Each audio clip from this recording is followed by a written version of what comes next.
Company में नई I intern को नहीं पता था कि मैं ही मालिक हूँ। वह हर दिन घर जाते समय मेरी गाड़ी में बैठकर मेरे साथ जाती थी। मैंने सोचा कि रास्ता एक ही है, इसलिए कभी कुछ नहीं कहा। लेकिन एक सप्ताहांत की रात जब मैं सो रहा था, उसने अचानक मुझे फोन करके आदेश दिया, मैं अभी लेचाओ केटीवी में हूँ, जल्दी आकर मुझे घर छोड़ो। मैंने कहा, अभी रात के 2 बजे हैं, तुम मुझे फोन करके लेने आने को कह रही हो, क्या यह थोड़ा ज्यादा नहीं है? मैं तुम्हारा ड्राइवर नहीं हूँ। वह बोली, मेरे कजिन कंपनी के मानव संसाधन विभाग HR के निदेशक हैं, तुम्हें मुझे लाना ले जाना मिले, यह तुम्हारी किस्मत है। अगर मेरी बात नहीं मानी तो मैं अपने कजिन से कहकर तुम्हें नौकरी से निकलवा दूंगी। ओह, तो उसे अभी तक यह नहीं पता था कि मैं ही कंपनी का मालिक हूँ। मुझे चुप देखकर लू चान ने घमंड से नाक सिकोड़ते हुए कहा, डर गए ना? अगर डर गए हो तो जल्दी निकलो, रास्ते में मेरे लिए 1 कप गर्म दूध भी लेते आना, गाड़ी में बैठते ही मुझे पीना है। उसकी लगातार हुक्म चलाने वाली आवाज सुनकर मैं हंस पड़ा। लू चान 1 महीने पहले ही कंपनी में भर्ती हुई थी। उस दिन मैं फैक्ट्री का निरीक्षण करके लौट रहा था। मैंने अभी तक अपनी वर्कशॉप वाली यूनिफॉर्म भी नहीं बदली थी। जैसे ही मैं लिफ्ट में घुसा, मेरी मुलाकात उससे हुई जो अभी अभी इंटरव्यू पास करके आई थी। उसने मुझे ऊपर से नीचे तक देखा, भौहें सिकोड़ ली और तुरंत मुझसे दूरी बना ली। कंपनी में आमतौर पर सभी लोग मुझे सम्मान के कारण दूरी बनाकर रखते थे, इसलिए मैंने भी इस बात पर ध्यान नहीं दिया। लेकिन अगले दिन काम खत्म होने के बाद जब मैं गाड़ी से घर जाने वाला था, वह बिना पूछे मेरी कार का दरवाजा खोलकर आगे वाली सीट पर बैठ गई और घमंड से बोली, तुम कंपनी के वर्कशॉप टेक्नीशियन हो ना? मैंने कल तुम्हें जिनशू रेजिडेंशियल एरिया के पास जाते देखा था। मैं वहीं रहती हूँ, रास्ते में मुझे छोड़ देना। मैं कुछ क्षणों के लिए स्तब्ध रह गया। मैं दर्जनों कंपनियों और हजारों कर्मचारियों का प्रबंधन करता था, लेकिन यह पहली बार था जब किसी ने मुझे इतनी अकड़ के साथ आदेश दिया था। मैं कुछ कह पाता उससे पहले ही उसने सीट बेल्ट बांध ली और ठंडे स्वर में कहा, जल्दी चलो, मुझे देर हो रही है। इसके बाद उसने मोबाइल निकाल लिया और उसमें व्यस्त हो गई, जैसे मैं वहाँ था ही नहीं। मैंने सोचा कि वह नई कर्मचारी है, इसलिए बात को नजरअंदाज कर दिया। वैसे भी रास्ता एक ही था तो उसे छोड़ दिया। जिनशू कॉलोनी पहुंचने के बाद उसने धन्यवाद तक नहीं कहा। उसने जोर से दरवाजा बंद किया और बिना पीछे देखे चली गई। मैंने सोचा कि शायद अभी अभी कॉलेज से निकली है और उसे सामाजिक व्यवहार की समझ नहीं है, इसलिए मैंने अधिक ध्यान नहीं दिया। मुझे लगा कि मामला यहीं खत्म हो जाएगा, लेकिन लू चान यहीं नहीं रुकी। उसके बाद हर दिन वह ऑफिस की छुट्टी होते ही समय पर मेरी गाड़ी में आकर बैठ जाती। मैं मना भी नहीं कर पाता था कि वह तरह तरह की मांगे शुरू कर देती। आगे से जब सुबह ऑफिस जाओ तो मेरे कॉलोनी के बाहर रुककर मुझे भी ले जाना। मुझे सिगरेट की गंध पसंद नहीं है, भले ही यह तुम्हारी कार हो, लेकिन आगे से इसमें धूम्रपान मत करना। आज मैं तुमसे 3 मिनट पहले नीचे आ गई थी, अगली बार ध्यान रखना, मुझे इंतजार मत करवाना। तुम्हारी सीट बहुत सख्त है, कल तक उस पर मुलायम कुशन लगवा देना। मुझे तुम्हारी कार का रंग पसंद नहीं है, समय मिले तो इसे गुलाबी रंग की रैपिंग करवा लेना। पहले मैं समझ नहीं पाता था कि कोई व्यक्ति मुफ्त में लिफ्ट लेने के बाद भी इतना घमंडी और एहसान जताने वाला रवैया कैसे रख सकता है। अब मुझे समझ आ गया था, क्योंकि मानव संसाधन विभाग का निदेशक उसका कजिन था। तभी फोन के दूसरी ओर से लू चान की नाराज आवाज आई, तुम चुप क्यों हो, निकले कि नहीं? मैंने कहा, नहीं, मुझे सोना है, तुम खुद टैक्सी कर लो। इतना कहकर मैंने फोन काट दिया। लेकिन जैसे ही फोन नीचे रखा, फिर घंटी बज उठी। फिर वही लू चान थी। क्या तुम पागल हो गए हो? मेरी कॉल काट दी। तुम्हें पता भी है कि मेरा कजिन अभी मेरे पास ही बैठा है। मैंने शांत स्वर में कहा। तो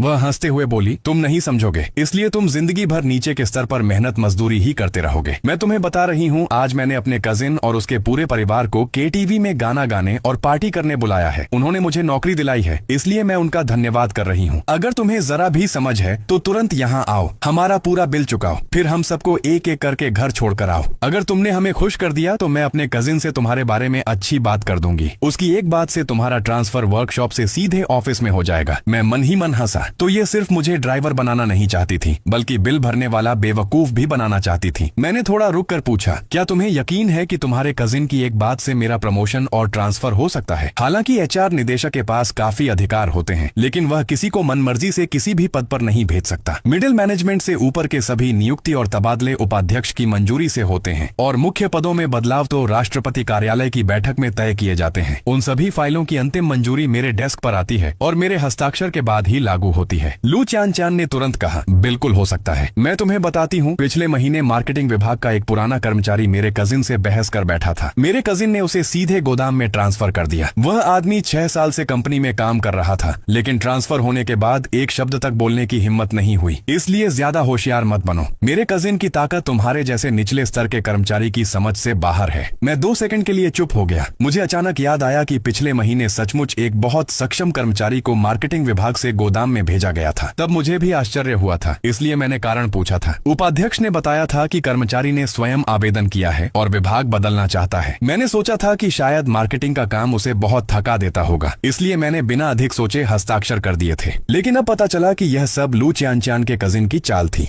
मैंने गहरी सांस ली और शांत स्वर में कहा, लगता है तुम्हारे कजिन के हाथ कंपनी में काफी लंबे हैं। वह गर्व से बोली, अब पता चला ना, मेरे कजिन ने कहा है कि कुछ समय बाद वह हमारे पूरे परिवार के लोगों को कंपनी में भर्ती करवा देगा। हमारे रिश्तेदार हर विभाग में होंगे, तब पूरी कंपनी पर हमारे परिवार का राज होगा। मैंने होठों पर हल्की मुस्कान लाई। क्या ही महत्वाकांक्षी एचआर निदेशक था। फिर मैंने पूछा, अगर वह ऐसा करेगा तो उसे मालिक से डर नहीं लगता? कि डर नहीं लगता? लू चान चान ने गर्व से कहा, मेरे कजिन ने कहा है कि कंपनी का मालिक हमारे शहर का सबसे अमीर आदमी है। उसके हाथ में दर्जनों बड़े बड़े व्यवसाय हैं। उसे हमारी जैसी सबसे छोटी शाखा कंपनी की चिंता करने का समय ही नहीं है। जब तक मालिक यहाँ नहीं आता, मेरे कजिन ही यहाँ सब कुछ चलाते हैं। मैं मुस्कुराया। मेरे अधीन सचमुच दर्जनों बड़े व्यवसाय थे, लेकिन वे सभी कंपनियां अब स्थिर रूप से चल रही थीं। बड़े फैसलों को छोड़कर मुझे उनमें ज्यादा हस्तक्षेप नहीं करना पड़ता था। उल्टा ये सबसे छोटी कंपनी कई सालों से कोई खास प्रगति नहीं कर पाई थी। इसीलिए इन दिनों मैं लगभग हर रोज यहीं आता था। कभी वर्कशॉप का निरीक्षण करता, कभी बाजार की स्थिति समझता। मैं पता लगाना चाहता था कि समस्या आखिर कहाँ है। अब जाकर मुझे कारण समझ आया। असल में कंपनी के अंदर ही दीमक लग चुकी थी। फोन के दूसरी तरफ से लू चान चान फिर बोली, तो आखिर तुम आ रहे हो या नहीं? मैं बता रही हूँ, जब हमारे पूरे परिवार वाले कंपनी में आ जाएंगे तब हर कोई तुम्हारा बॉस होगा। आज अगर तुम मुझे खुश नहीं करोगे तो बाद में बहुत पछताओगे। उसकी धमकियां सुनकर मैं हंस पड़ा। संयोग से मैं उन लोगों में से नहीं हूँ जो किसी की चापलूसी करते हैं। तुम लोगों में अगर इतनी ही क्षमता है तो घर जाने का इंतजाम खुद कर लो। इतना कहकर मैंने फोन काट दिया। लू चान चान गुस्से से अगबबूला हो गई और तुरंत मैसेज भेजा, एक मामूली वर्कशॉप सुपरवाइजर होकर भी मुझसे बहस करने की हिम्मत? रुको, मैं सिर्फ अपने कजिन से तुम्हें नौकरी से नहीं निकलवाऊंगी, बल्कि पूरे उद्योग में तुम्हें ब्लैकलिस्ट करवा दूंगी। उस धमकी भरे संदेश को देखकर मैं पूरी तरह निरुत्तर हो गया। मैं दर्जनों कंपनियों का मालिक था।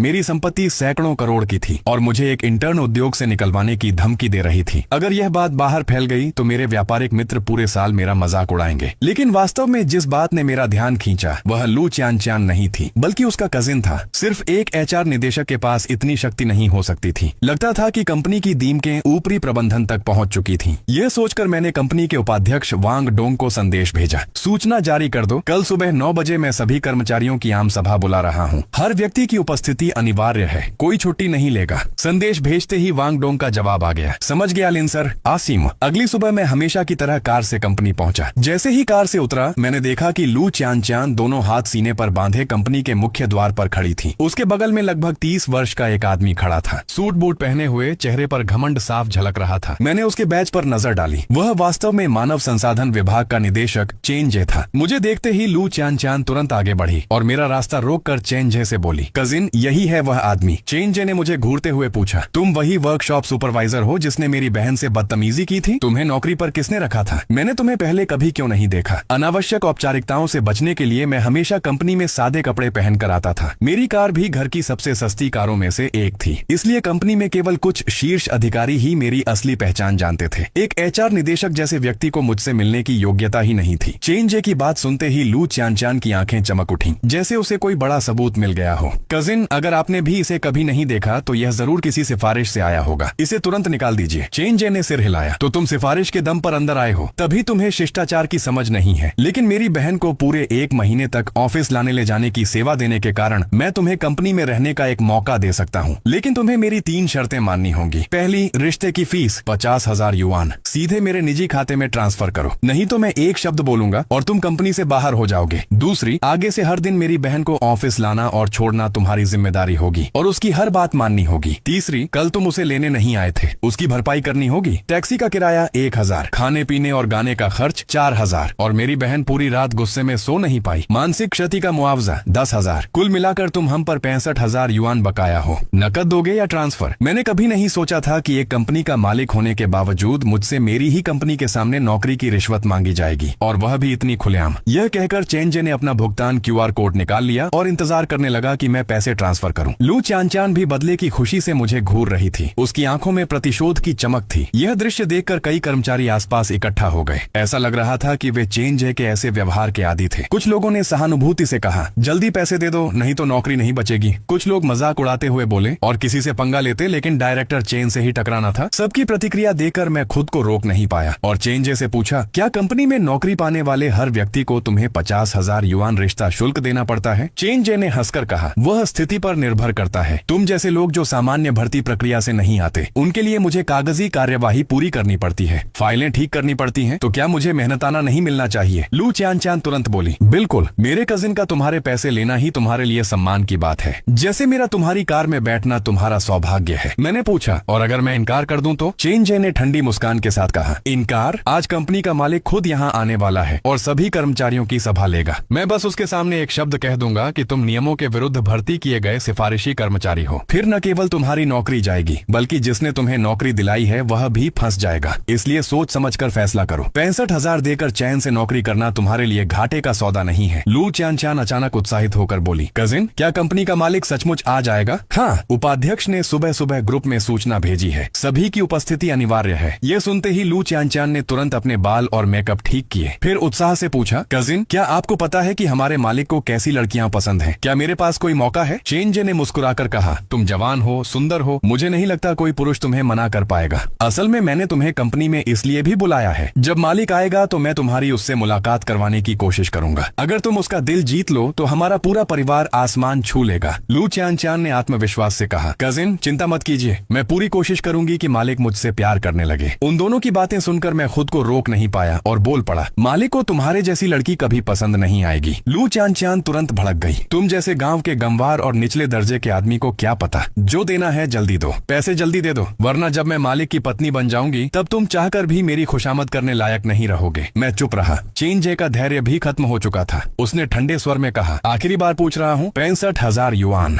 दे रहे हो या नहीं? मैंने बिना हिचकिचाए जवाब दिया, नहीं। चेन जे का चेहरा तुरंत सख्त हो गया। अच्छा, तो तुम भलाई की बात नहीं समझते? फिर मुझे भी कठोर होना पड़ेगा। यह कहकर उसने सुरक्षा कर्मियों को बुलाया, जल्दी आओ, इस अवैध तरीके से भर्ती हुए वर्कशॉप कर्मचारी को तुरंत कंपनी से बाहर निकालो। आदेश मिलते ही कई सुरक्षा गार्ड आगे बढ़े और मुझे बाहर निकालने के लिए तैयार हो गए। तभी अचानक भीड़ में से किसी ने चिल्लाकर कहा, उपाध्यक्ष वांग आ गए। ये सुनते ही सबकी नजरें वांग डोंग की ओर मुड़ गईं। सभी ने तुरंत सम्मान से उनका अभिवादन किया। वांग डोंग ने भीड़ की ओर देखा और भौहें सिकोड़ते हुए पूछा, क्या हो रहा है? सब लोग कंपनी के गेट पर क्यों इकट्ठा हैं? चेन जे तुरंत आगे बढ़ा और बोला, उपाध्यक्ष वांग, मैंने अभी अभी कंपनी में एक अवैध रूप से भर्ती किए गए सिफारिशी कर्मचारी को पकड़ लिया है। वह सामान्य भर्ती प्रक्रिया से नहीं आया, बिना अनुमति कंपनी में घुस आया है और उसका रवैया बेहद खराब है। न केवल वह जांच में सहयोग नहीं कर रहा, बल्कि मुझसे बदतमीजी भी कर रहा है। मुझे पता है कि आज मालिक सभी कर्मचारियों की सभा लेने वाले हैं, इसलिए मैं चाहता था कि उनके आने से पहले ही इसे बाहर निकाल दूं, वरना कहीं यह मालिक का अपमान न कर दे। लू च्यानचान भी तुरंत बोली, हाँ बिल्कुल, यह न केवल सिफारिश के दम पर अंदर आया है, बल्कि मालिक के बारे में भी मनगढ़ंत बातें कर रहा था। इसने मालिक का अपमान किया है। ऐसे आदमी को तुरंत बाहर फेंक देना चाहिए। वांग डोंग का चेहरा गंभीर हो गया। क्या इसने मालिक का अपमान करने की हिम्मत की? मुझे दिखाओ तो सही, आखिर इतना साहसी कौन है? चेन जे ने तुरंत मेरी ओर उंगली उठाई। यही है वह नीचे दर्जे का कर्मचारी। वांग डोंग ने चेन जे की उंगली की दिशा में देखा। उनकी नजर भीड़ के पार होकर मुझ पर पड़ी और जैसे ही उन्होंने मेरा चेहरा साफ देखा, उनकी आंखें अचानक फैल गईं। चेहरा एकदम पीला पड़ गया। पूरे शरीर में कंपन दौड़ गया। कांपती हुई आवाज में उनके मुंह से निकला, बी बॉस।